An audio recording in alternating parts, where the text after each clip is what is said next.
भास्कराय नमः। ओम नमः शिवाय।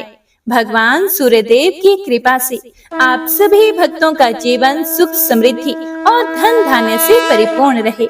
हे प्रिय भक्तों, आज रविवार के दिन आप श्रवण करेंगे रविवार की बड़ी ही प्राचीन तथा दुर्लभ कथा।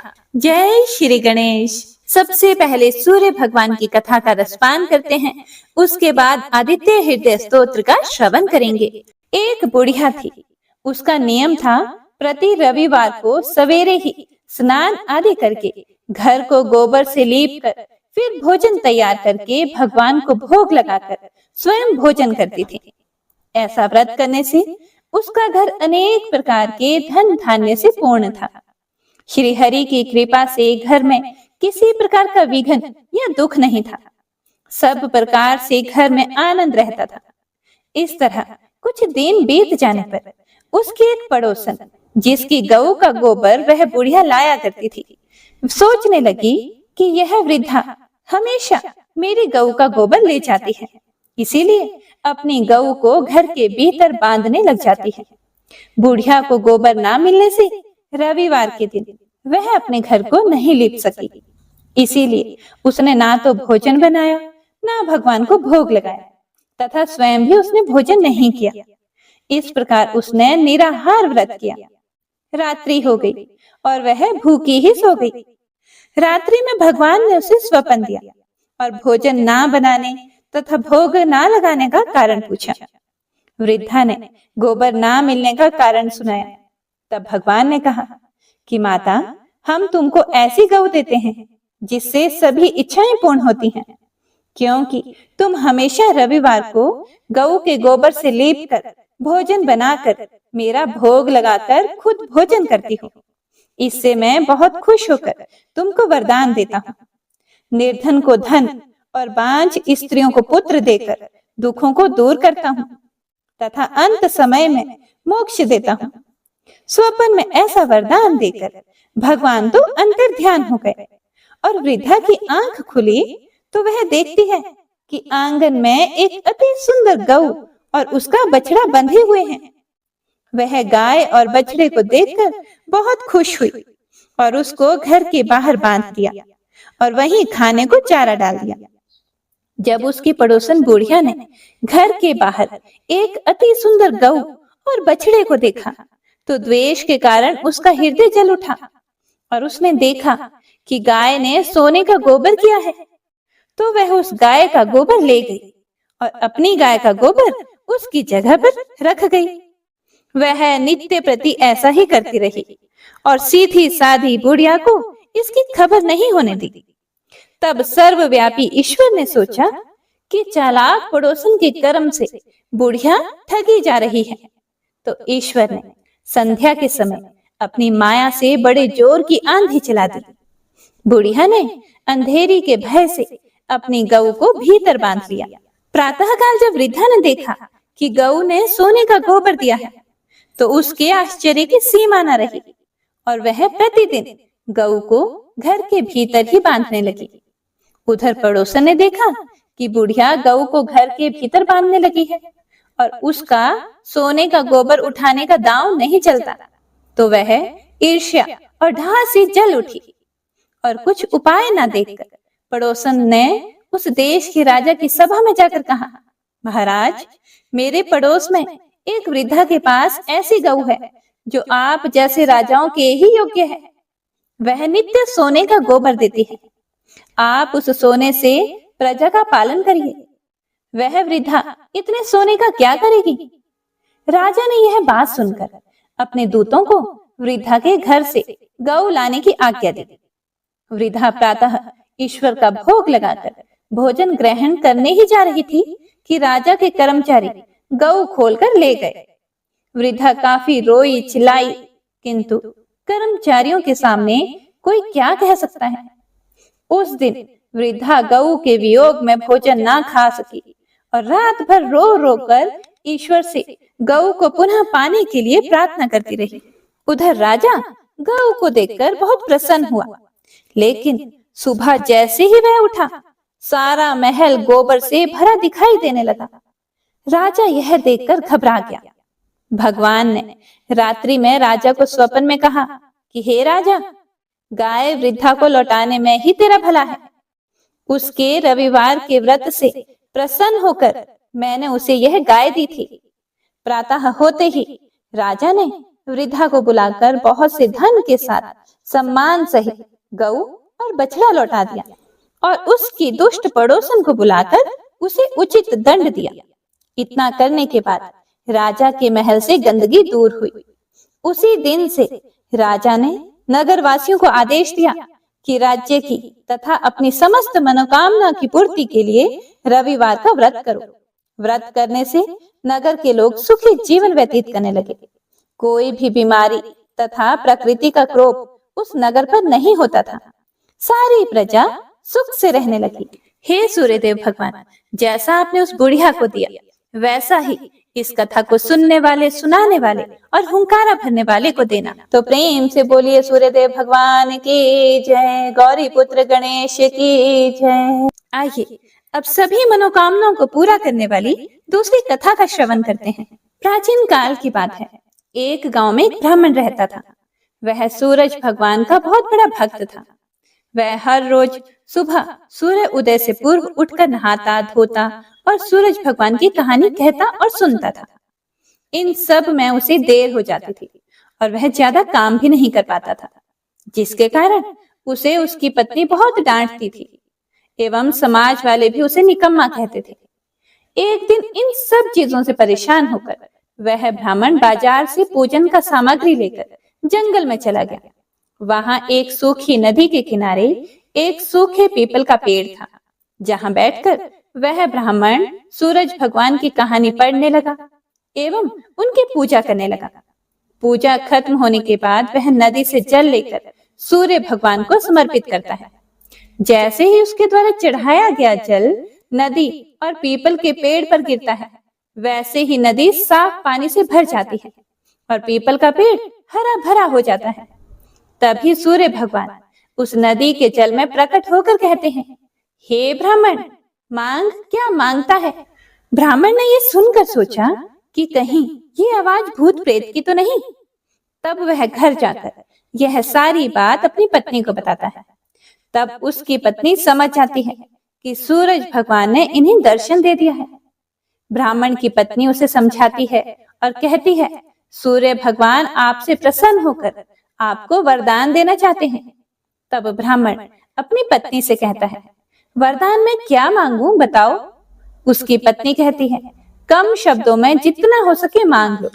और ब्राह्मण को सूर्य भगवान से यह मांगने को कहती है कि अपने महल के अंदर सोने के पालने में परपोतों को दासियों द्वारा खिलाते अपनी आंखों से देख पाऊं।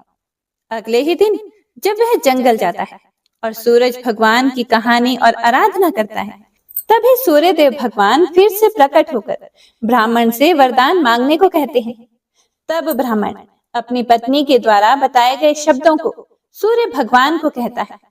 तब सूरज भगवान ने यह सुनकर कहा, दिखने में तो तू बहुत भोला भाला लगता है, पर एक ही बार में सब मांग लिया। सूरज भगवान ने कहा, जा, तेरी इच्छा पूरी होगी। ब्राह्मण जब जंगल से वापस अपने घर जाता है तो देखता है कि उसकी टूटी हुई झोंपड़ी महल बन गई है और उस महल में दास दासियां आ जा रहे हैं। ब्राह्मण ने पास में बैठी हुई एक बूढ़ी महिला से पूछा कि यहाँ तो मेरी झोंपड़ी हुआ करती थी। उसी समय महल की खिड़की से एक सुंदर सी महिला गहनों और सुंदर कपड़ों से लदी हुई बाहर आई और ब्राह्मण से आकर बोली, आ जाओ, यह अपना ही घर है। सूरज भगवान ने तुम्हारी मनोकामना पूर्ण कर दी है। इतना धन देखकर ब्राह्मण ने उस महिला से कहा, इतने धन का हम क्या करेंगे।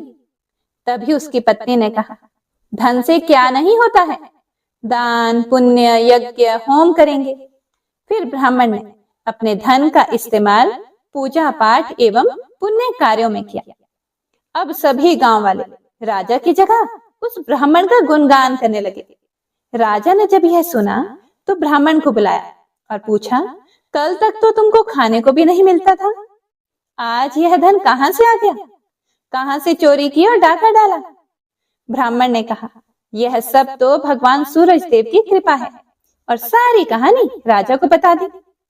राजा ने जब यह सुना, फिर उसके बाद राजा ने भी सूरज भगवान की कहानी सुनने और आराधना करने लगा, जिससे सूरज भगवान ने राजा को एक सुंदर सा पुत्र दिया और उसका परिवार सुख से भर दिया। इसी तरह जो भी भक्त सूरज भगवान की कहानी पढ़ता या सुनता है और सूर्य भगवान की पूजा करता है, तो सूर्य भगवान उसकी सभी मनोकामनाएं पूर्ण कर देते हैं। तो बोलिए गणेश भगवान की जय, सूर्य देव भगवान की जय, सभी देवी देवताओं की जय। इस प्रार्थना के पाठ से जीवन में सभी बाधाएं दूर हो जाती हैं, जिनमें रोग और आंखों की परेशानी, शत्रुओं से परेशानी और सभी चिंताएं और तनाव शामिल हैं। इस स्तोत्र के अनेक अनगिनत लाभ हैं। तो आइए सूर्य भगवान का ध्यान करते हुए एकाग्र चित्त से आदित्य हृदय स्तोत्र का श्रवण करते हैं। तो एक बार प्रेम से बोलिए, सूर्य देव भगवान की जय। श्री रामचंद्र जी युद्ध से थक कर चिंता करते हुए युद्ध भूमि में खड़े हुए थे। इतने में ही रावण भी युद्ध के लिए उनके सामने उपस्थित हो गया। यह देखकर भगवान अगस्त्य मुनि, जो देवताओं के साथ युद्ध देखने के लिए आए थे, श्री राम के पास जाकर बोले, सबके हृदय में रमन करने वाले महाबाहु राम, यह सनातन गोपनीय स्तोत्र सुनो। हे वत्स, इसके जप से तुम युद्ध में अपने समस्त शत्रुओं पर विजय पा जाओगे। इस गोपनीय स्तोत्र का नाम है आदित्य हृदय। यह परम पवित्र और संपूर्ण शत्रुओं का नाश करने वाला है। इसके जप से सदा विजय की प्राप्ति होती है। यह नित्य अक्षय और परम कल्याणमय स्तोत्र है। संपूर्ण मंगलों का भी मंगल है। इससे सब पापों का नाश हो जाता है। यह चिंता और शोक को मिटाने तथा आयु को बढ़ाने वाला उत्तम साधन है। भगवान सूर्य अपनी अनंत किरणों से सुशोभित हैं। वे नित्य उदय होने वाले देवता और असुरों से नमस्कृत विवस्वान नाम से प्रसिद्ध प्रभा का विस्तार करने वाले और संसार के स्वामी हैं।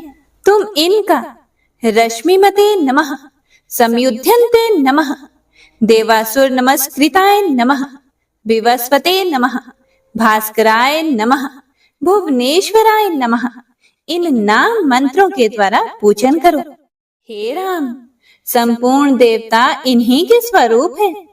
ये तेज की राशि तथा अपनी किरणों से जगत को सत्ता एवं सपूर्ति प्रदान करने वाले हैं। ये अपनी रश्मियों का प्रसार करके देवता और असुरों सहित समस्त लोकों का पालन करने वाले हैं। ये ही ब्रह्मा, विष्णु, शिव, स्कंद, प्रजापति, इंद्र, कुबेर, काल, यम, चंद्रमा, वरुण, पितर, वसु, साध्य, अश्विनी कुमार, मरुद्गण, मनु, वायु, अग्नि, प्रजा, प्राण, ऋतुओं को प्रकट करने वाले तथा प्रकाश के पुंज हैं। हे महाबाहो, इनके नाम है आदित्य अर्थात अदिति पुत्र, सविता अर्थात जगत को उत्पन्न करने वाले, सूर्य अर्थात सर्वव्यापक, खग, पूषा पोषण करने वाले, गभस्तिमान अर्थात प्रकाशमान, सुवर्ण सदृश्य, भानु अर्थात प्रकाशक, हिरण्यरेता अर्थात ब्रह्मांड की उत्पत्ति के बीज, दिवाकर अर्थात रात्रि का अंधकार दूर करके दिन का प्रकाश फैलाने वाले, हरिदश्रव, सहस्त्रार्ची अर्थात हजारों किरणों से सुशोभित, सप्तसप्ती अर्थात 7 घोड़ों वाले, मरीचिमान अर्थात किरणों से सुशोभित, तिमिरो मंथन अर्थात अंधकार का नाश करने वाले, शंभु, त्वष्टा, मार्तंडक अर्थात ब्रह्मांड को जीवन प्रदान करने वाले, अंशुमान, हिरण्यगर्भ अर्थात ब्रह्मा, शिशिर अर्थात स्वभाव से ही सुख प्रदान करने वाले, तपन अर्थात गर्मी पैदा करने वाले, अहस्कर रवि, अग्नि गर्भ अर्थात अग्नि को गर्भ में धारण करने वाले, अदिति पुत्र शंख, शिशिर नाशन अर्थात शीत का नाश करने वाले, व्योमनाथ अर्थात आकाश के स्वामी, तंभेति ऋग, यजु और सामवेद के पारगामी, धन वृष्टि, अपाम मित्र, जल को उत्पन्न करने वाले, विंध्य विधि प्लवंगम अर्थात आकाश में तीव्र वेग से चलने वाले, आतपी, मंडली, मृत्यु, पिंगल अर्थात भूरे रंग वाले, सर्वतापन अर्थात सबको ताप देने वाले, कवि, विश्व, महातेजस्वी, रक्त, सर्वभवोद्भव अर्थात सबकी उत्पत्ति के कारण, नक्षत्र, ग्रह और तारों के स्वामी, विश्व भावन अर्थात जगत की रक्षा करने वाले, तेजस्वियों में भी अति तेजस्वी और द्वादशात्मा है। इन सभी नामों से प्रसिद्ध सूर्य देव आपको नमस्कार है। पूर्व गिरि उद्याचल तथा पश्चिम गिरि अस्ताचल के रूप में आपको नमस्कार है। ज्योतिर्गणों अर्थात ग्रहों और तारों के स्वामी तथा दिन के अधिपति आपको प्रणाम है। आप जय स्वरूप तथा विजय और कल्याण के दाता हैं। आपके रथ में हरे रंग के घोड़े जूते रहते हैं। आपको बारंबार नमस्कार है। सहस्त्रों किरणों से सुशोभित भगवान सूर्य आपको बारंबार प्रणाम है। आप अदिति के पुत्र होने के कारण आदित्य नाम से भी प्रसिद्ध हैं। आपको नमस्कार है। उग्र, वीर और सारंग सूर्य देव को नमस्कार है। कमलों को विकसित करने वाले प्रचंड तेजधारी मार्तंड को प्रणाम है। आप ब्रह्मा, शिव और विष्णु के भी स्वामी हैं। सूर्य आपकी संज्ञा है। यह सूर्य मंडल आपका ही तेज है। आप प्रकाश से परिपूर्ण हैं। सबको स्वाहा कर देने वाली अग्नि आपका ही स्वरूप है। आप रौद्र रूप धारण करने वाले हैं। आपको नमस्कार है। आप अज्ञान और अंधकार के नाशक, जड़ता एवं शीत के निवारक तथा शत्रु का नाश करने वाले हैं। आपका स्वरूप अप्रमेय है। आप कृतघ्नों का नाश करने वाले संपूर्ण ज्योतियों के स्वामी और देव स्वरूप है। आपको नमस्कार है। आपकी प्रभा तपाए हुए स्वर्ण के समान है। आप हरि और विश्वकर्मा हैं। तम के नाशक, प्रकाश स्वरूप और जगत के साक्षी हैं। आपको नमस्कार है। हे रघुनंदन, ये भगवान सूर्य ही संपूर्ण भूतों का संहार, सृष्टि और पालन करते हैं। ये अपनी किरणों से गर्मी पहुंचाते हैं और वर्षा करते हैं। ये सब भूतों में अंतर्यामी रूप से स्थित होकर उनके सो जाने पर भी जागते रहते हैं। ये ही अग्निहोत्र तथा अग्निहोत्री पुरुषों को मिलने वाले फल हैं। देवता, यज्ञ और यज्ञों के फल भी ये ही हैं। संपूर्ण लोकों में जितनी भी क्रियाएं होती हैं, उन सब का फल देने में ये ही पूर्ण समर्थ है। हे राघव, विपत्ति में, कष्ट में, दुर्गम मार्ग में तथा और किसी भय के अवसर पर जो कोई पुरुष इन सूर्य देव का कीर्तन करता है, उसे दुख नहीं भोगना पड़ता। इसीलिए तुम भी एकाग्रचित होकर इन देवादिदेव जगदीश्वर की पूजा करो। इस आदित्य हृदय का 3 बार जप करने से तुम युद्ध में विजय पाओगे। हे महाबाहो, तुम इसी क्षण रावण का वध कर सकोगे। यह कहकर अगस्त्य जी जैसे आए थे वैसे ही चले गए। उनका उपदेश सुनकर महातेजस्वी श्री रामचंद्र जी का शोक दूर हो गया। उन्होंने प्रसन्न होकर शुद्ध चित्त से आदित्य हृदय को धारण किया और 3 बार आचमन करके शुद्ध होकर भगवान सूर्य की ओर देखते हुए इसका 3 बार जप किया और इससे उन्हें बड़ा हर्ष हुआ। फिर परम पराक्रमी रघुनाथ जी ने धनुष उठाकर रावण की ओर देखा और उत्साह पूर्वक विजय पाने के लिए वे आगे बढ़े। उन्होंने पूरा प्रयत्न करके रावण के वध का निश्चय किया। उस समय देवताओं के मध्य में खड़े हुए भगवान सूर्यदेव ने प्रसन्न होकर श्री रामचंद्र जी की ओर देखा और निशाचर राज रावण के विनाश का समय निकट जानकर हर्ष पूर्वक कहा, हे रघुनंदन, अब जल्दी करो और इस राक्षस राज रावण का अंत करके पृथ्वी को पाप से मुक्त करो। इस प्रकार भगवान सूर्य की प्रशंसा में कहा गया और वाल्मीकि रामायण की युद्ध कांड में वर्णित यह आदित्य हृदय में मंत्र संपन्न होता है। तो प्रेम से बोलिए श्री रामचंद्र भगवान की जय, सूर्य देव भगवान की जय। आइए अब जो गणेश जी की यह कहानी आपको सुनाने जा रही हूँ, इसे हर व्रत कथा में जरूर सुनना चाहिए। एक गांव में एक डोकरी रहती थी, मतलब कि एक वृद्ध औरत रहती थी। उसकी बहू थोड़ी सी पागल जैसी, बावली जैसी रहती थी। उसे भूख बिल्कुल भी सहन नहीं होती थी। वह रोज सुबह उठकर सबसे पहले खाना खाती थी, फिर दूसरे काम करती थी, जैसे झाड़ू वगैरह जो भी घर के काम होते हैं। एक दिन उनके यहाँ पूजा होनी थी और पूजा के लिए खाना बनाना था। तो वृद्धा ने सोचा कि यह तो सुबह उठकर सबसे पहले खाऊं खाऊं करेगी और सारा खाना जूठा कर देगी। तो वृद्धा ने एक उपाय सोचा। पहले के टाइम में कुएं से पानी लेकर आते थे, तो उसने क्या किया, उसने पानी के मटके के नीचे एक छोटा सा छेद कर दिया और बहू से कहा कि आज पूजा है, तू सुबह से खाऊं खाऊं मत करियो, तू पहले पानी भर कर ला, फिर कुछ खा लियो। बहू ने सास से कहा कि ठीक है माँ, और वह पानी भरने के लिए चली गई। बहू भी थोड़ी सी समझदार तो थी। उसने देख लिया था पहले ही कि सासू जी ने मटके में छेद कर दिया है। तो उसने क्या किया, जब वह घर से निकली तो उसने साड़ी में आटा बांध लिया।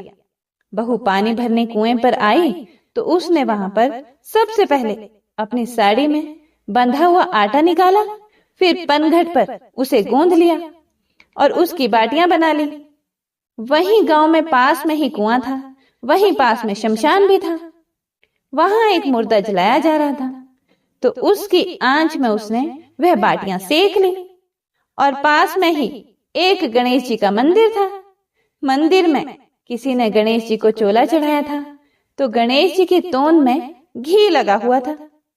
उसने उस घी से बाटियां चौपड़ कर एक बाटी का भोग गणेश जी को लगाकर उसने वह बाटियां खा ली। उसके बाद उसने आराम से पानी भरा और फिर वह आराम से अपने घर चली गई। इधर गणेश जी ने क्रोधित होते हुए नाक पर उंगली चढ़ा ली। फिर उसके बाद कोई उधर से निकला तो उसने देखा कि गणेश जी ने नाक पर उंगली चढ़ा रखी है। तो उसने गांव में जाकर सबसे कह दिया कि गणेश जी ने नाक पर उंगली चढ़ा ली। अब गणेश जी की नाक से उंगली उतारने के लिए सब प्रयास करने लगे। कोई गणेश जी के पाठ करने लग गया, कोई हवन कर रहा था, कोई जाप करने लग गया ताकि गणेश जी की नाक पर से उंगली हटा ले। पर गणेश जी ने नाक पर से उंगली नहीं हटाई। अब यह बात धीरे धीरे राजा तक पहुंच गई कि गणेश जी ने नाक पर उंगली चढ़ा ली है। राजा ने बड़े बड़े पंडित और ज्योतिष बुलवाए। उन्होंने पंचांग देख लिए, सब कुछ कर लिया, पर वह भी गणेश जी की नाक से उंगली नहीं हटा पाए। अब राजा ने पूरे राज्य में मुनादी करवा दी कि जो भी गणेश जी की नाक पर से उंगली हटवाएगा उसे 5 गांव की जागीर दे दी जाएगी। अब राज्य में सभी लोग अपनी अपनी तरफ से प्रयास करने लग गए। गणेश जी ने फिर भी नाक से उंगली नहीं हटाई। सब थक हार गए। आखिर में डोकरी की बहू बोली कि माँ साहब, आप कहो तो मैं गणेश जी की नाक से उंगली हटा सकती हूँ। तो वृद्धा हंसने लगी कि बड़े बड़े पंडित और ज्योतिष गणेश जी की नाक से उंगली नहीं हटा पाए, तू हटा देगी? बावली, तू कैसे हटा देगी? तभी एक आदमी ने कहा कि एक बार इसे भी मौका दे दो, इसको भी प्रयास करने दो, इसको भी देखने दो, हो सकता है कि यह गणेश जी की नाक पर से उंगली हटा दे। फिर उन्होंने कह दिया कि चलो तू भी कर ले, एक बार कोशिश कर ले। बहू ने कहा, पर मेरी एक शर्त है कि मेरे घर से गणेश जी के मंदिर तक एक बड़ा पर्दा लगाया जाए। तो लोगों ने कहा ठीक है, और घर से मंदिर तक पर्दा लगवा दिया गया। तो उसके घर से लेकर मंदिर तक पर्दा लग गया।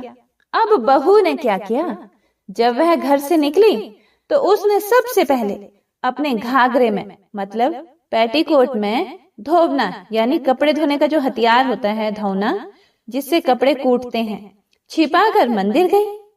मंदिर में ढोबना निकालकर गणेश जी से बोली, कारे कारे गणेशिया, आटो लाई म्हारे घर से, पनघट पर आटो ओसन के ऊनी की बाटियां बनाई, मरिया मुर्दा की आग से उन्हें सेकी, थारी तोंद में से जरा सो घी ले लियो तो तूने नाक पर उंगली चढ़ा ली।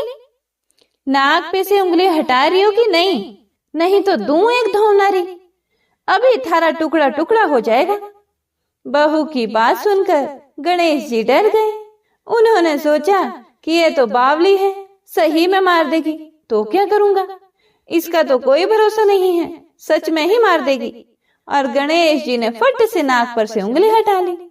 अब तो पूरे गांव में डोकरी की बहू की जय जयकार होने लगी कि डोकरी की बहू ने गणेश जी के नाक से उंगली हटवा दी। राजा ने अपने आदेशानुसार 5 गांव जागीर में दिए। हे गणेश जी महाराज, जैसे उस डोकरी की बहू को दिया वैसे सबको देना। कथा को सुनने वाले, सुनाने वाले और हुंकारा भरने वाले सबको देना। कथा अधूरी हो तो पूरी करना, पूरी हो तो मान करना। तो प्रेम से बोलिए गणपति महाराज की जय।